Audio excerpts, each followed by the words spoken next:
All right, welcome back to the Pumpkin Spice Rally. I'm here with other Jake, who is a mini enthusiast and has owned, what, like 4, 5, 12? 5, okay. 5. Cool. Like I said in the last video with the M4, we had a bunch of manufacturers send us some cars to use as drive group lead cars, and while Jake drove something else, given you're an enthusiast, and Lance is not here because he ran off to a wedding, not his own, we're gonna talk about this girl here. This is the 2025 Mini Countryman S in British Racing Green.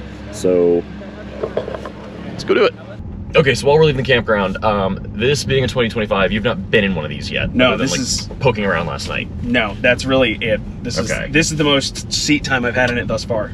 Great, it's been all of 30 seconds. Correct. All right, so some basics. This is the S, not the John Cooper Works. 2-liter turbo 4, 241 horsepower, 295 pound-feet of torque, if I get that right. My brain is mush, so please, commenters, don't come for me yet. All-wheel drive, 7-speed DCT. And this is the same platform as the BMW X1, and I think the 2 Series and X2. Yes. Well, the Grand 2 Series. The Grand Coupe. Grand Coupe, yes. Yes. What's your take on the interior of this whole thing? It's... Because like minis are campy and quirky and fun and silly, yeah, right? that is part of it, and I've always said that they're an ergonomic nightmare because they are. Right. I mean, especially the first and second gen cars, really. The third gens were a little bit better because they consolidated some things. Right. And they moved, you know, the main instrument cluster to the column. Oh, right. You got 2 little dials on those. We got like a half moon for the tachometer, and then you got the full, or the... Oh, yeah, the and the full gen, speedometer. Yes. Mm-hmm. Otherwise, second gens didn't have that option at all. It was just digital speedo. Right. And rev counter. Right. And the first thing you had to get the chrono pack. Right. We're getting deep into mini lore here too. We're getting too deep in already. But now, so you've had all of those, and now this one has a heads-up display that's like on a little slide-up screen thing, and then the big pie plate infotainment. Yeah. What's your take? I have feelings. I also have feelings. In theory, sure, this can work. In practice, no. This is really hard to read. I mean, at least your speed is front and center, and you can see it quickly at a glance. But I still have to take my eyes off of the road to see it. And there's so much other stuff in here that I can't. At a glance, I can't discern anything. Yeah, it's tricky because you've got like a power, like a tach that's not a tachometer, and your fuel, but then you've got temperature down here, and then you can swipe for what's in the center, and then if you go to CarPlay, it takes over the center rectangle. Right. Now, correct me if I'm wrong. If we hit this little experiences tab down here, does that not? We can change. Yeah, go down one more to timeless. That's the one that has the big dial in it. Yes. What on earth was that? Lots of kitschy little things. So now you can have like a big speedometer and rev counter and everything. But even that's a power meter. Yes. Which, is this a Rolls Royce? Well, it's because these are also going to be electric in the future. Right. Well, they're coming out. They're hitting dealers already. I guess they're on sale now. In the future, like a month from now, you can tomorrow.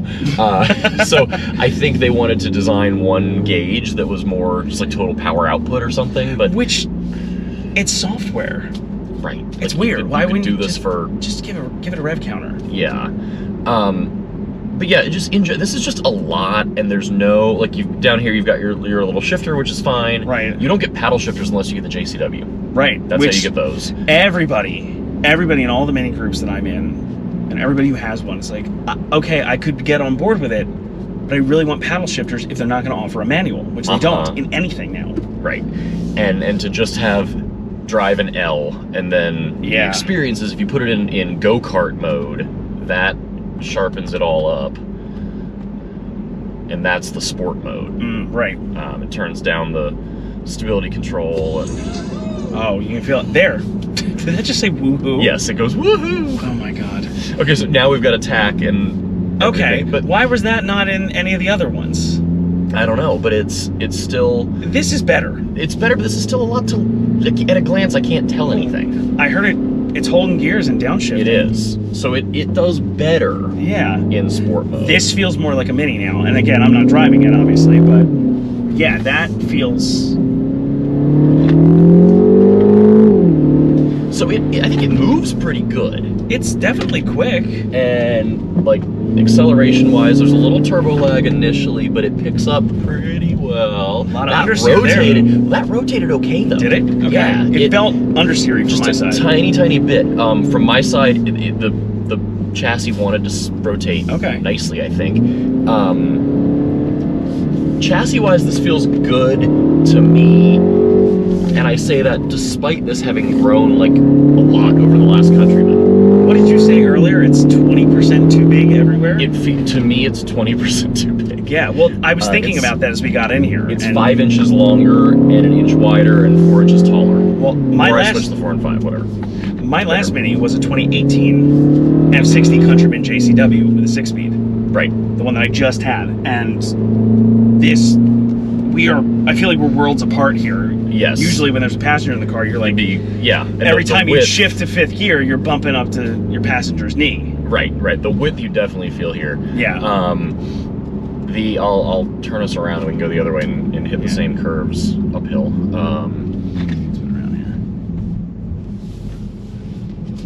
Turning circle feels okay for it being all-wheel drive. Yeah.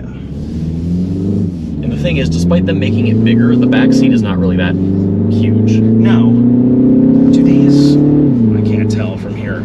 Do these slide? Because the F60s would slide back and forth, too. I don't think they do, no. This looks smaller, rear seat-wise. Yeah. And it feels higher as well. Yeah. Because I believe that it is. Chassis, I mean, the dynamics of it feel nice. It feels very BMW. The brakes feel good, like good pedal feel. The steering feels good. The steering wheel is too thick. I've had that problem with BMWs for a long time. I feel like they made them too thick, and it's hard to get a good handle on it. Yeah, especially like these thumb pads. The whole thing is just gigantic. Yeah. And I think I have big hands, so I think it's big. So anyone smaller than me is going to be like, what the hell's going on? I still kind of, I know this is like a gripe fest is what I feel like it is. I was just thinking that. But I still kind of like the cheekiness of it, I think. It puts me in mind with that woohoo thing that it just did. Yeah. It reminds me of, and I'm getting deep into it here, so forgive me, everyone on the internet. But if you're watching this, you probably know this already. The 2010 Camden edition that would talk to you. So there was a Lady Camden edition with the drag queen. No, not that. Not her. Okay. Not her. No, we don't know her. So in 2010 they made a special edition 3-door hardtop. So it was pre-facelift, R56 chassis car, and it was supposed to. Again, somebody on the internet's going to correct me if I'm wrong here, because I'm sure that I am. It was supposed to be a tribute to the British space program. Okay. And it would talk to you, and it would say things like, "Let's Mini," or "Ready for blast off," or something like that. It had there was an SD card that went in the glove box. Okay. That would say silly things. And I remember when they first came out, people were talking about it and asking, "How do I deactivate it? How do I deactivate it?" Just said, just take the SD card out. So here's a question for you then, because I think Minis have always been campy. Yes. But camp is when you're in on the joke. Yeah. And you're actually not taking it too seriously, right? Like it's very tongue-in-cheek. Yeah. Is this car campy, or is it taking itself too seriously? I think it's towing that line, where I think it's taking itself a little too seriously.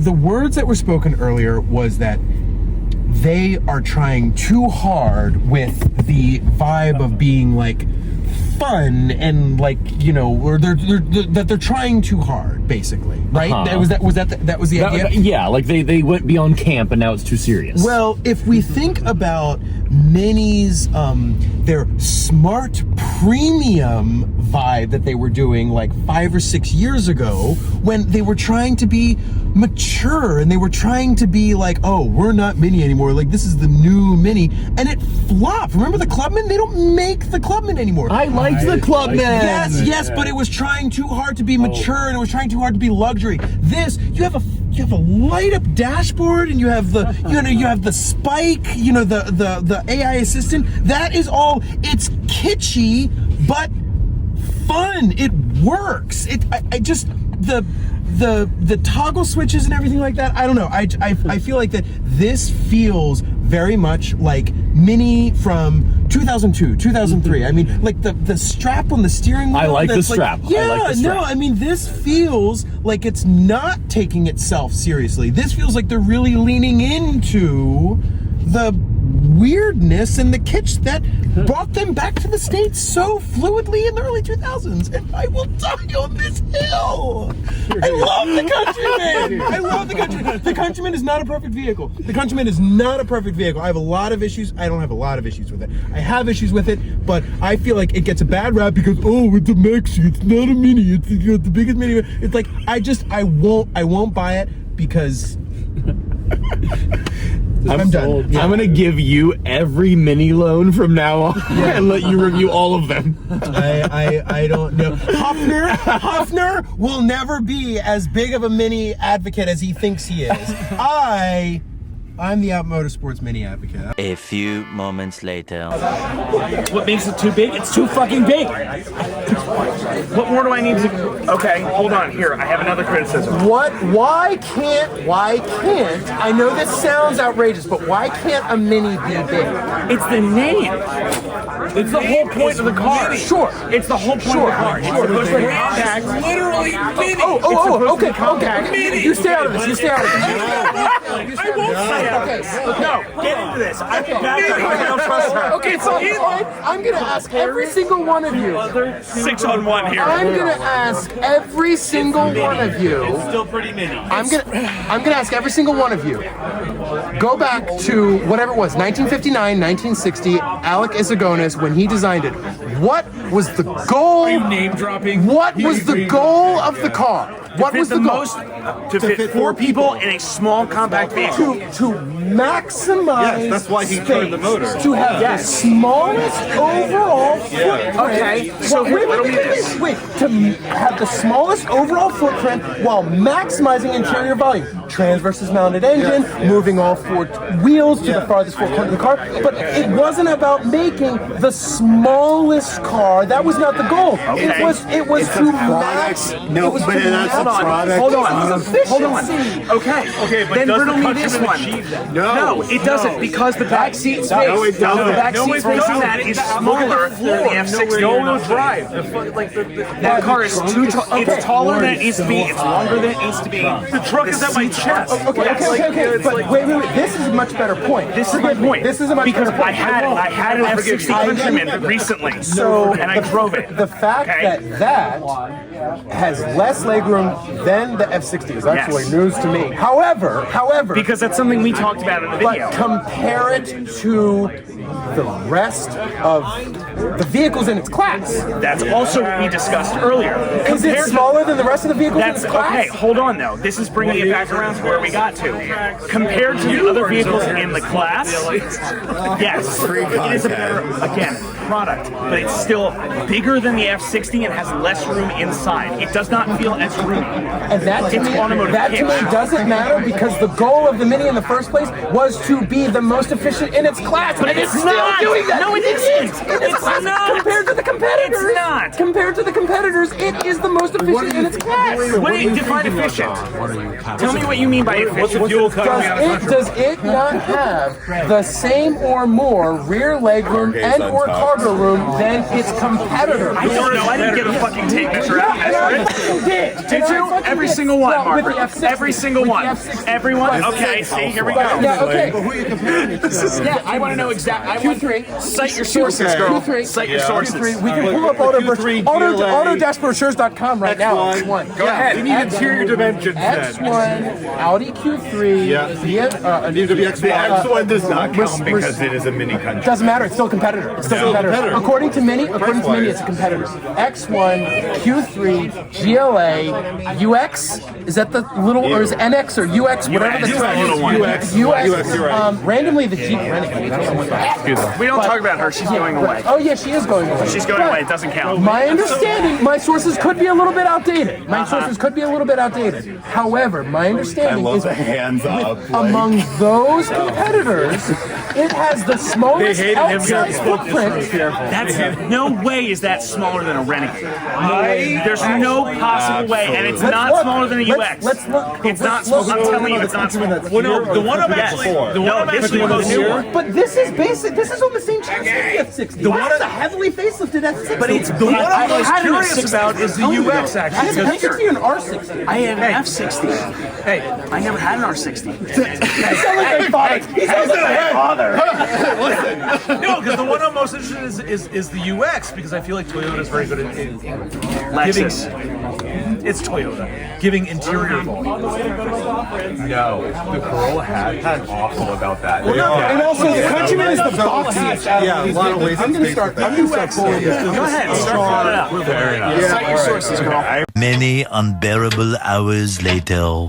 What Mini did with the newest generation of Minis, go that far. Cooper, Countryman, whatever, is they use design to hide flaws in like they use like stylistic design to hide the flaws of the like physical design of the car. So where we landed earlier today. Now we're in a spicy take. This is spicy. Wait, where we landed earlier today was. It's a very pretty car. It's pretty. We like the interior. The seats are comfortable. The user interface is not good. It's not good. We have to be honest about that. And what I was gonna try and say is that Listen, I was not trying to. But the whole thing I'm comes saying together as a cohesive package. It works really well for the hard top. It's not a perfect car. No, I it's have not, and they've plenty never been. of issues with it, but there are what I am only ever trying to defend. What I am only ever trying to defend is the reason for the Countryman's existence. The Countryman exists. The Countryman exists so the brand can exist. Sure, yeah. It's just like the Cayenne. There's no other way to put it. Yes, that's a great comparison. Yes. But what is always getting under my skin is people saying like, "Oh, it's not a real Mini. Oh, it's a Maxi. Oh, it's the biggest Mini." Like that's I mean, it is but- yes, it is the biggest Mini ever. But they advertise it as the biggest Mini ever. They're proud of that. But for people saying, it went up against the RAV4, and the RAV4 was like in its class. but the RAV4 is like twice that thing's. Correct, which is why I never understood why it was in that. Yeah. Lest we also forget, the whole reason the third gen cars got bigger is because everybody complained that they weren't big They enough. weren't big enough. And then everybody's like, "Oh, it's Look too how big big now." my 15 Mini was. I don't have a versus co- my I don't have a 7 problem Mini with- versus my 02 Mini. Yes. And the 02 Mini was big when it came out. I thought that was big, and then I got the 07 bigger, and then I got the 15 huge compared to an 02. Yeah. That blows my mind.